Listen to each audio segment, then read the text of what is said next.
At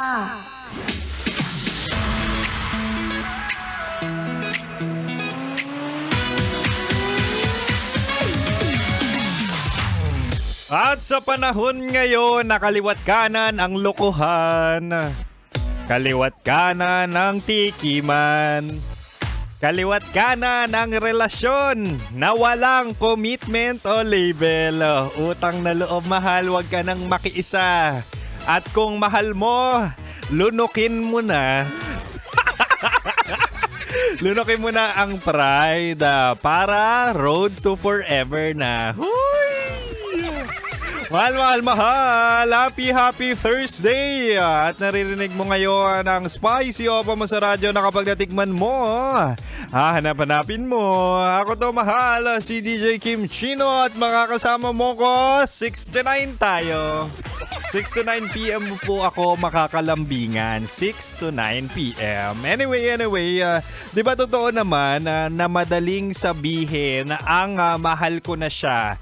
Mahal mo na siya pero mahirap i-validate. Mahirap alamin kung totoo na ba yung nararamdaman mo.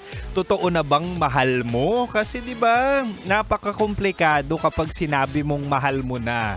Kapag mahal mo na, ang daming aspeto ang dapat i-consider at talaga nga namang validation. So ano ba ang turning point para masabing love mo na siya? At buti na lang mahal, nakikinig ka ngayon kasi tonight sa ating Chinitox, usapang pag-ibig mula sa chinito ng buhay mo.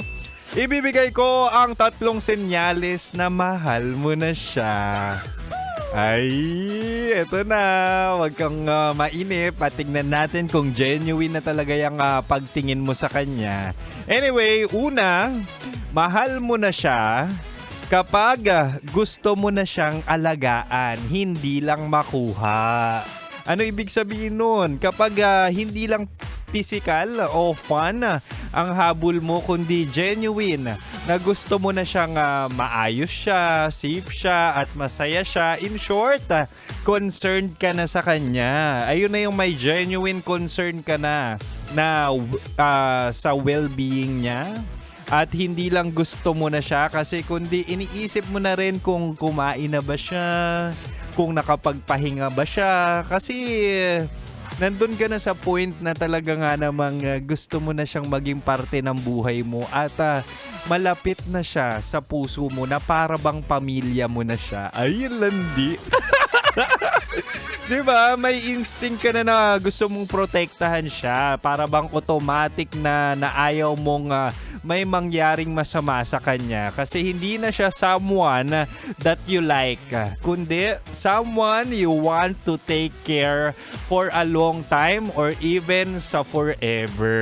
Wow! Ang lambing. Isa pa lang yan sa signs na talaga nga namang in love ka na. Tapos kung in love ka ngayon, ay sinasabi ko sa iyo, wag kang masyadong masaya. Kasi sa una lang lahat, sa una lang ang masaya. Huy! Ang bitter. Ikaw in love ka. Sa maling tao na naman. Tapos ang ending, move on na naman. Hindi. Bigyan natin ng chance. Bigyan natin ng chance yung kalandian mo. Anyway, isang sign pa lang yan. Isang sign pa lang yan na in love ka na sa taong yan. Ang sabi ko nga kanina, kapag gusto mo na siyang alagaan, ano pa ba? Ano pa ba yung mga signs, mahal? Huwag ka mag-alala, meron pa akong 2. Tignan natin kung pang road to forever na yung pagkagusto mo sa kaharutan mo ngayon. At sinasabi ko sa iyo, gusto ko lang sabihin na mag-ingat ka pa rin kahit in love ka kasi hindi araw-araw kamahal-mahal ang tao. Kaya ang ending, kayo ay madaling magsawa. Pero anyway, nandito lang naman si Kim Chino para gustong i-validate or gusto kong i-validate kung talagang mahal mo na talaga. Kasi ako, mahal ko pa siya. Nag-relapse ngayong Thursday. Anyway, mahal, makakasama mo ko hanggang 9 p.m. pala. Oo, baka masabi ko 6 a.m. madaling araw. Wow. Hindi, hanggang 9 p.m. mo ba ako makakasama? Kaya manatiling nakatutok dito lang sa 90.7 Love Radio. Kailangan pa bang i-memorize yan? Basic.